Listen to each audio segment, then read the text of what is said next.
सीमा सरगम रउआ सब लोगन के बीच में एगो कांड अउरी भेजतनी एवनी बिरहा के आंसू इंटरटेनमेंट की द्वारा भेज रहल बानी, जेकर निर्माता बड़े भैया राम जन्म यादव जी बानी और आशीर्वाद में कल्पनाथ यादव, दशरथ कवि जी और सहयोग में बेचू यादव, रंजीत यादव, लोरिक यादव, जितेंद्र यादव एडवोकेट, इस सब लोगन के देख रेख में बिरहा भेज रहल बानी।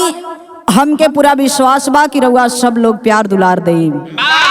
एवनी बिरहा के भैया बहुत लोग कांड देखले होई बा, कांड सुनले होई।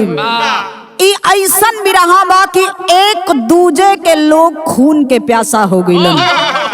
भैया आजकल आदमी आदमी के नहीं चिन्हत। बिरहा में कवि जी 4 लाइन का भूमिका दिलन। कैसे भैया?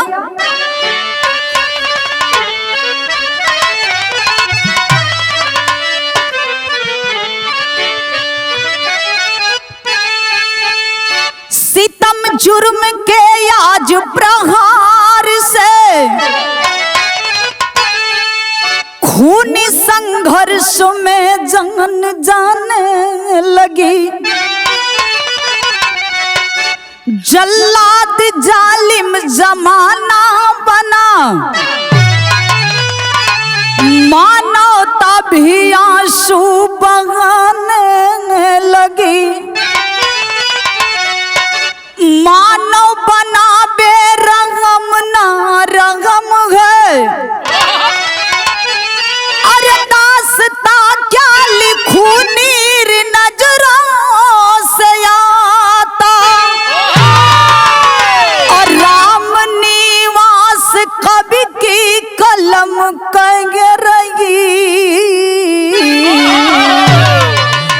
तेरे संसार में हो रहा क्या विधाता।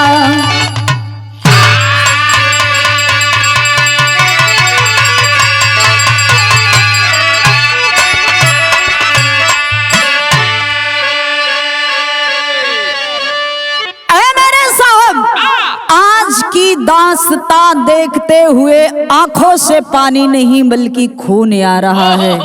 लोग कैसे कैसे हो गए हैं, कैसी लोगों की सोच हो गई है। बिरहा में एगो गजल का टुकड़ा लगल भैया। क्या बात है?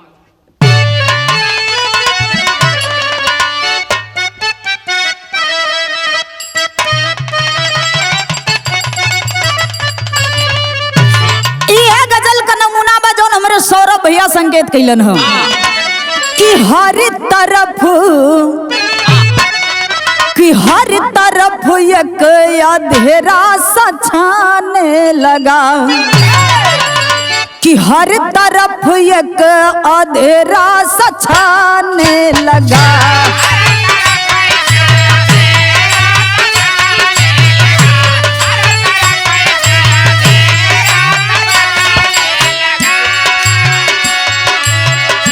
हर तरफ एक अंधेरा सा छाने लगा, रूप के जुर्फ पे दीवार मत कीजिए,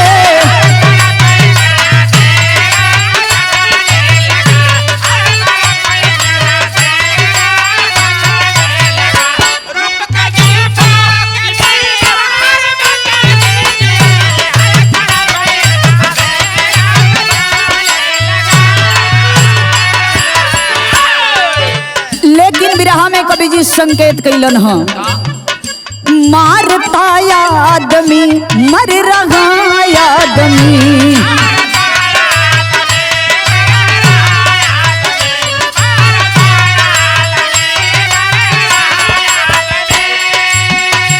मारता आदमी मर रहा आदमी, आदमी आदमी को मिटाने लगा,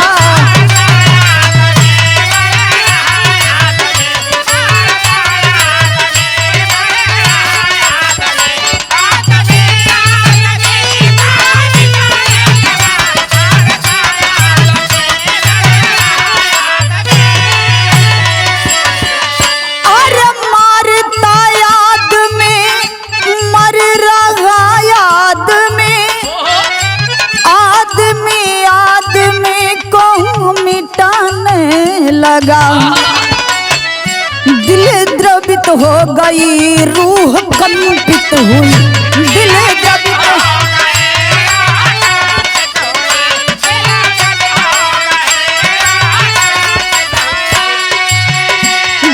द्रवित हो गई, रूह कंपित हुई, अपने सामर्थ्य का बल दिखाने लगा।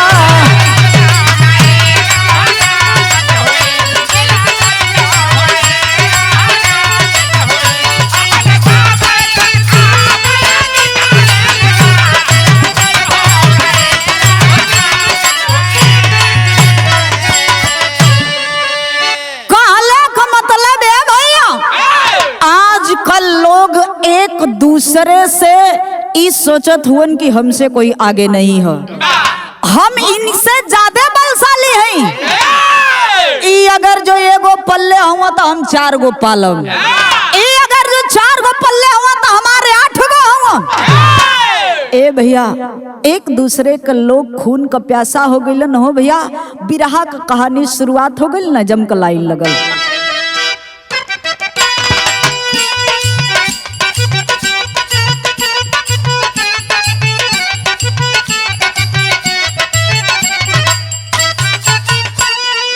देवरिया देवों की यूपी में मानी जाती है, देवरिया देवों की यूपी में मानी जाती है, कहते दोरहवा बाबा की पावन खाती है।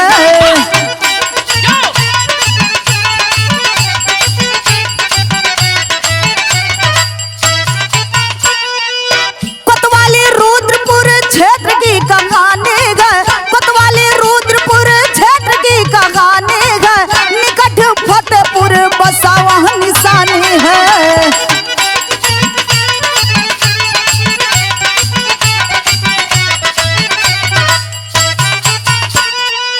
जमीन रंजिश में भारी वहाँ बवाल हुआ, जमीन रंजिश में भारी वहाँ बवाल हुआ, ढेर लाशों की लगी साथियों धमाल हुआ।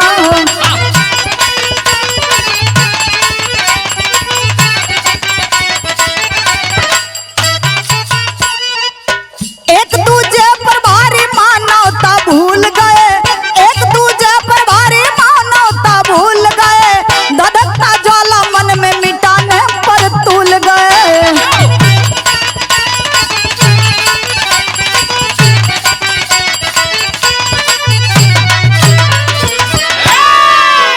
भैया, कहानी आज के YouTube से लेके मीडिया से लेके फेसबुक व्हाट्सएप सब पे छोले बा।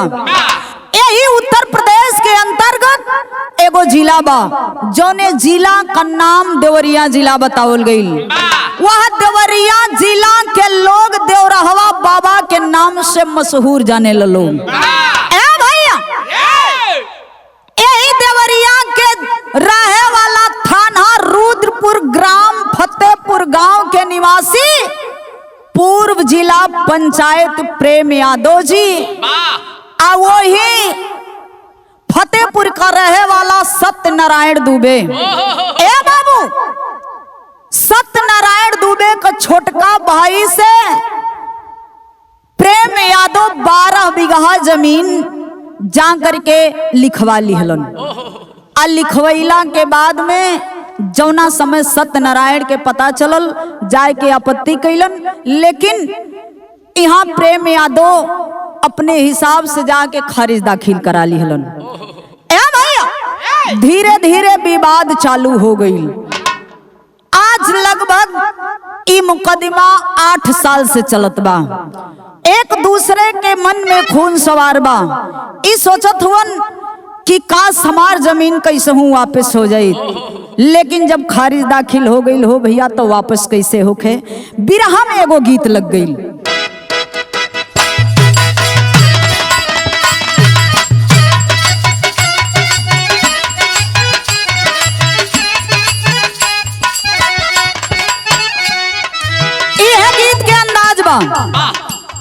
कोनो भौजाई अपना ननद से पूछे, इहे पूछे, सरनिया वाले का डेरावा बरनिया वाले का डेरावा बताई दरा छोटकी नाना दी।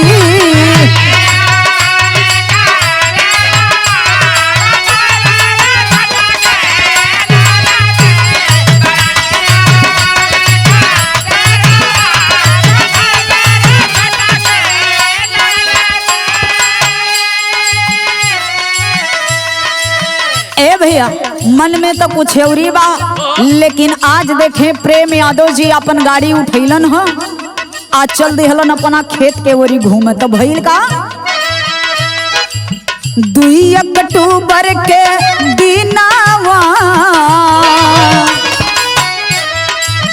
2 अक्टूबर के दिनावा हो भइला भारी तूफानावा।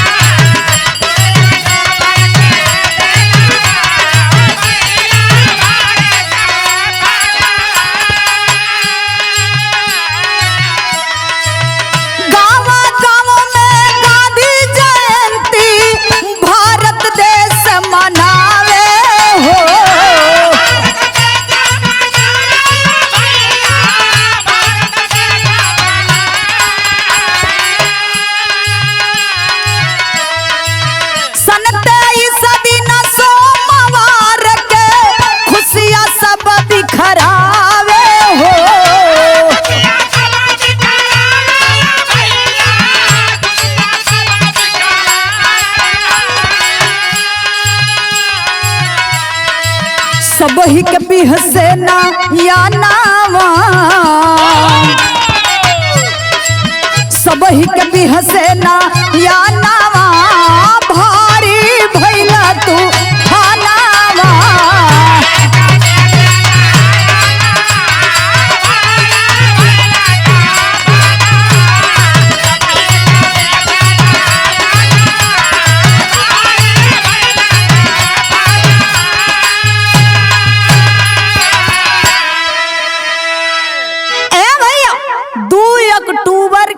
सब लोग जगह जगह पे गांधी जयंती मना रहल बड़न, सब लोग खुश बड़न, लेकिन यही बीच में ए बाबू रुद्रपुर क्षेत्र में तूफान मच गई। सुबेर का समय बा 7 बजे का मॉर्निंग का समय बा 7 बजे के समय में ए भैया पूर्व जिला पंचायत प्रेम यादव अपन गाड़ी उठैलन ह चल अलन है अपन खेत देखे। आ जौना समय खेत देखे अलन हो बाबू नजर पड़ल के कर यहाँ सत्यनारायण दुबे का। तब भइल का भैया गीत चेंज हो गई।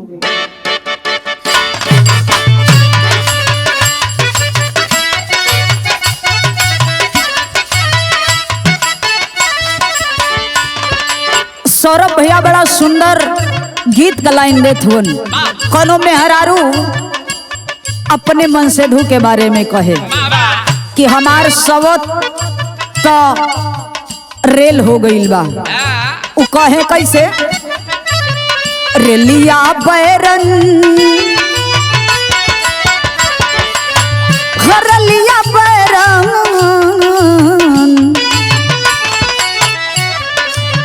रेलिया बैरन पिया के लिए जाए रे रलिया बैरन।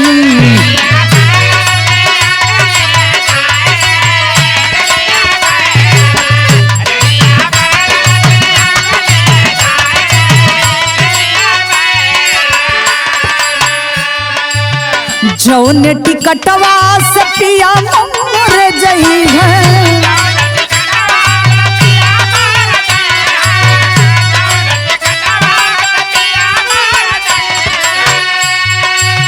पिया मोर जई है वो राजा मोर जई है।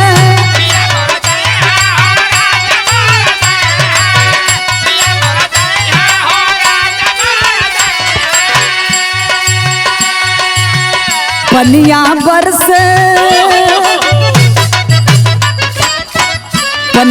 बरसे टिकट गली जाए रे रलिया बैरन।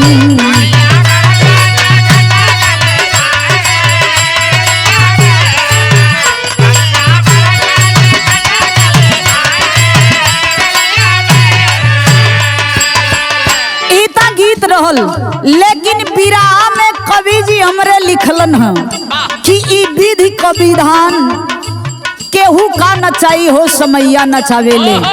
ये दुनिया में समय से ज्यादा ना केहू के मिलल बा और ना ही तो केहू के मिली। यह लिए कवि जी लिखलन है का कबहू विधि के कबहू विधि के कबहू विधि के लेख ना मिटाई कबहू विधि के।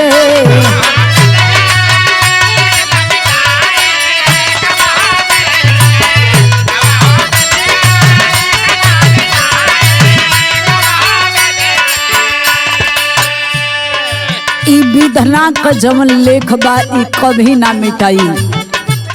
भइल का भैया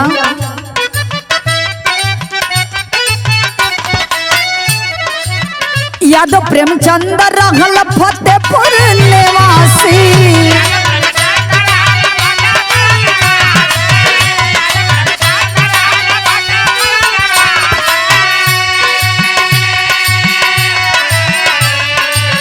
पूर्व जिला पंचायत वहीं के थे पासी।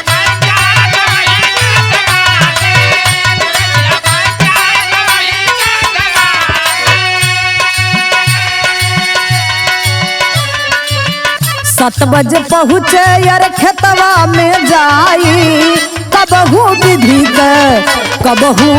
के लेख ना मिटाई कबहू विधि के।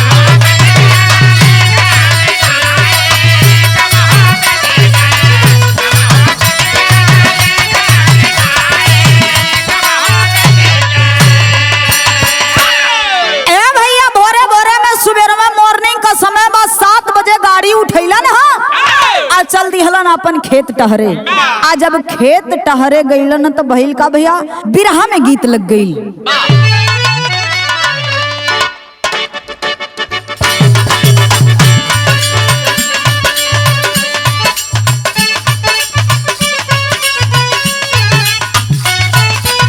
यह गीत के अंदाज बा कोनो बिरहिन का दिल का बात बा।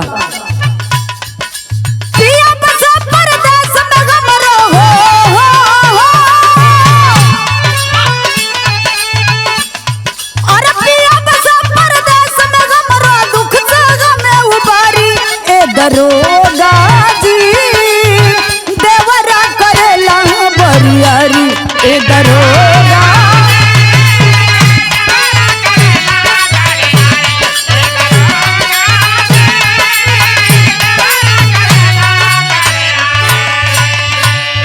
बिरहा सुनने वाले साथी गौर करेंगे जौना समय प्रेम यादव अपना खेत में पहुंचल बना वो समय भइल का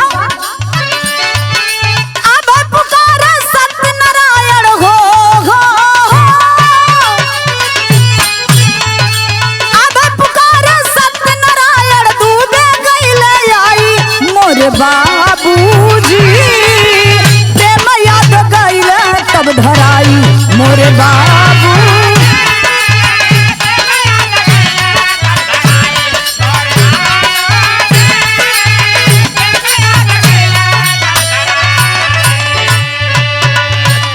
भैया निगाह पड़ती है अभय की और जब अभय प्रेम यादव को देखते हैं तो सत्यनारायण के बोलैलन। आ जब सत्यनारायण के बोलैलन तो भइल का सथियन के साथ डूबे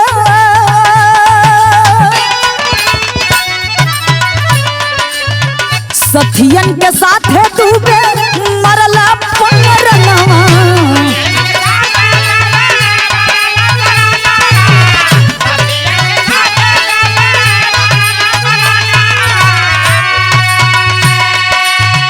पाई के खबरिया दौड़ल पूरा यही रनवा। पाई के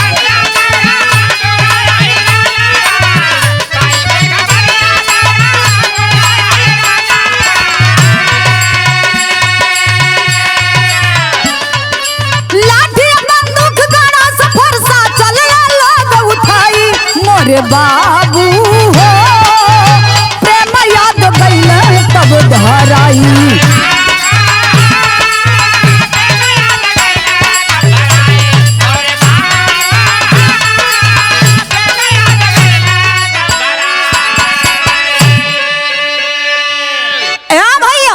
दुबे परिवार का लोग इकट्ठा भइलन आ सत्यनारायण इशारा कैलन। आज अब इशारा कैलन हो बाबू, दुबे परिवार का लोग इकट्ठा हो करके और प्रेम यादव पर प्रहार करना चालू कर दिए। ए बाबू लगलन मारे आ सत्य प्रकाश ईटा उठाई के मरलन हो बाबू, सर पे चोट लग गई, सर फट गई और आखिर में प्रेम यादव वहीं पर दम तोड़ दिए। आज जब प्रेम यादव दम को तोड़ दिया, पता चला कि पूर्व जिला पंचायत प्रेम यादव इस दुनिया को छोड़ करके चल बसे और दूसरा कोई नहीं सत्यनारायण के परिवार मारे वाला हुवन। ए बाबू जेके जवन आटल लाठी डंडा भाला गोली बंदूक फरसा उखड़ गईलन पूरा अहिरान। और जब अहिरान उखड़ के अइलन तो कहा दुबे परिवार के घरे। जब दुबे परिवार के घर पे अइलन भैया तब भइल का यहाँ बिरहा के शैली में बतावे के पड़ल।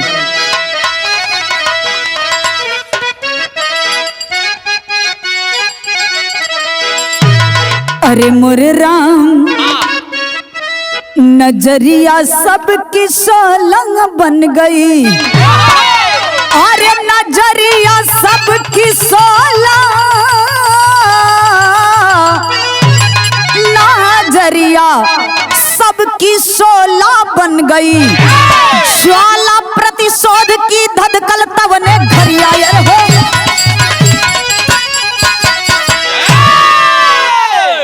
भैया लोगों की भीड़ चल चुकी, लोगों में आक्रोश है, लोग एक दूसरे का खून का प्यासा हो गईलन। भैया बहिल का विदेशिया के अंदाज में बतावे के पड़ल।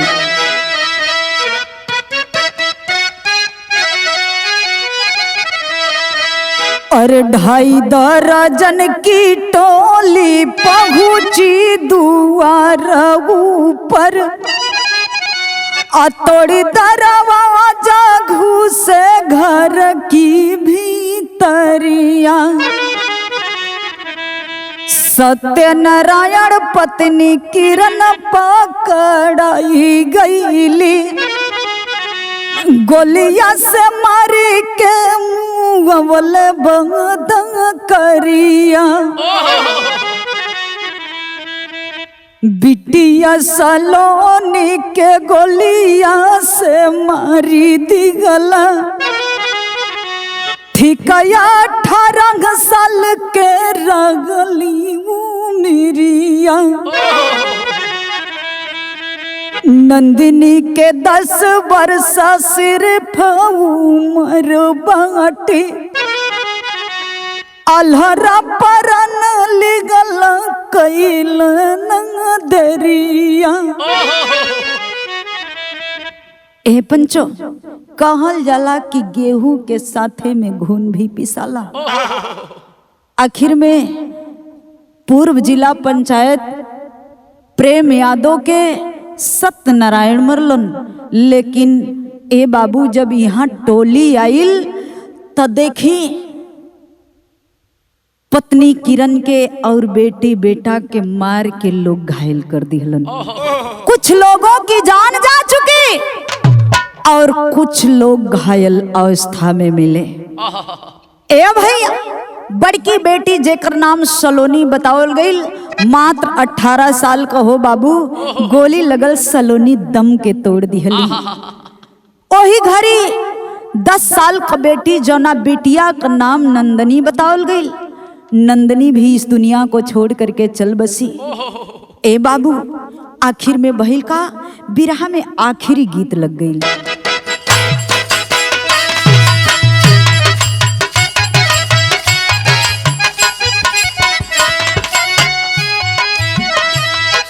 गीत से सुंदर बिरहा के बहाव में कवि जी लिखलन है।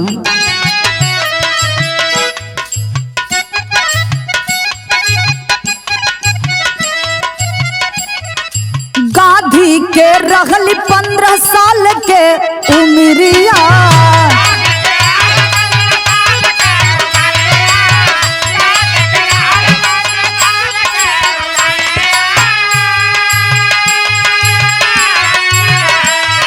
रहल माई बाबू के आँखी के पुतरिया, रहल माई बाबू के आँखी के पुतरिया। गाधी के अरे गाधी के रहल 15 साल के उमरिया। गाधी के रहल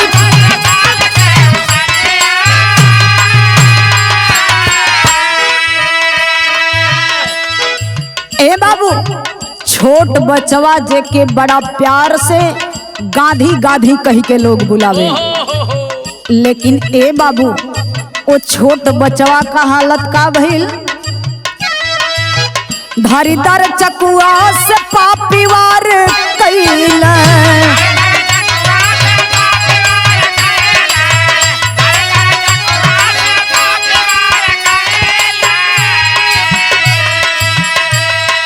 छोड़ी के पिजड़वा सुगनवा परइला।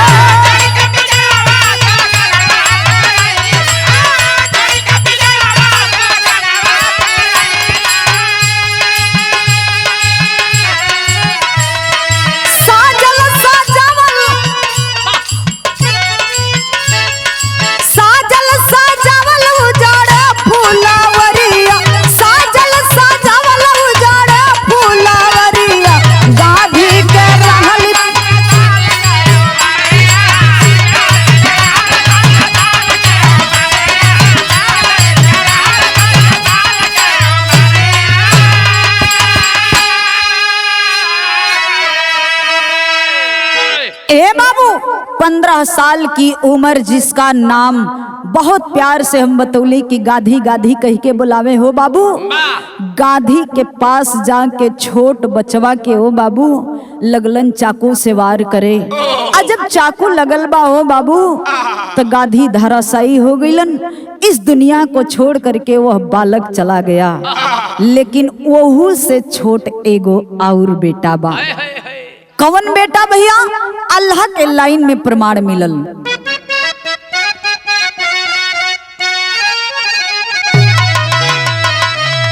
अरे अनमोल बेटा 8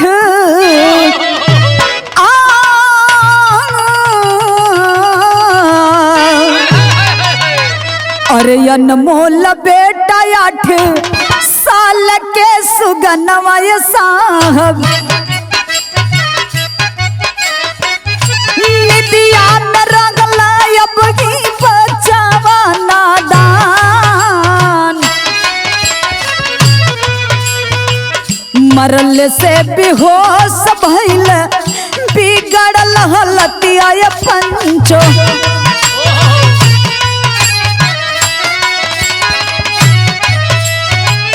धरती भइल लाल गोरखपुर के दरियामान। 5 लसिया का ढेरल लागल घरवा में ये बाबू।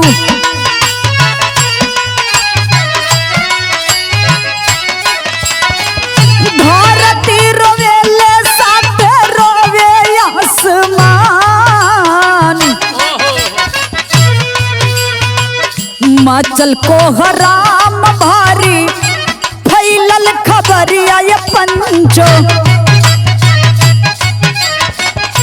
दल बल के साथ आए पुलिस के जवान।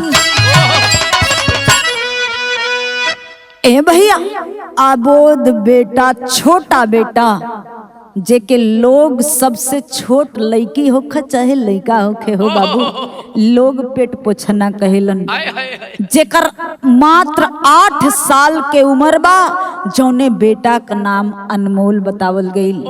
ए भैया अनमोल बेटा बिस्तर पर लेटा है तबले नजर पड़ल हो बाबू अनमोल के ऊपर जाके वार कैलन लोग। अनमोल के बहुत ही काफी चोट लग गई हो बाबू। चोट लगले से बेटा बेहोश हो गई, हालत गंभीर हो गया। हालत जब गंभीर हुआ तो आज देखी अनमोल के लोग लेके गईलन ह गोरखपुर मेडिकल कॉलेज में लेके जाके भर्ती कर दिलन लोग। बेटा मौत और जिंदगी से झेल रहा था, लेकिन आज वो भी पता चला कि वो बेटा आज इस दुनिया को छोड़ करके जा चुका। साहब आखिर में क्या मिला? बाहर ये दुनिया का लोग लास्ट में बतावे के पड़ल खड़ी के अंदाज में। और ये कमवा तमाम कैला आ गईला घातिया। अरे कमवा तमाम कैला गईला घातिया। सुन के बात सीएम योगी का मराइल मतिया।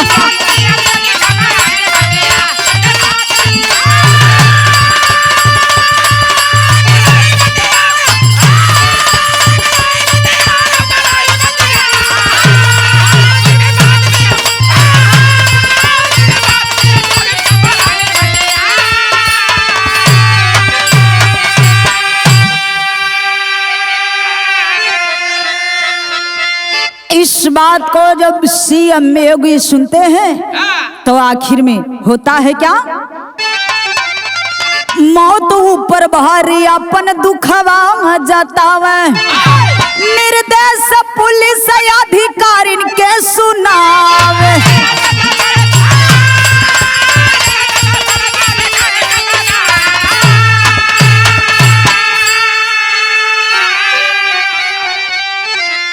अरे करनी के फल अपने पैगा पपिया। अरे करनी के फल अपने पैगा पपिया। तो सुन के बात सीएम योगी का मराइल मतिया।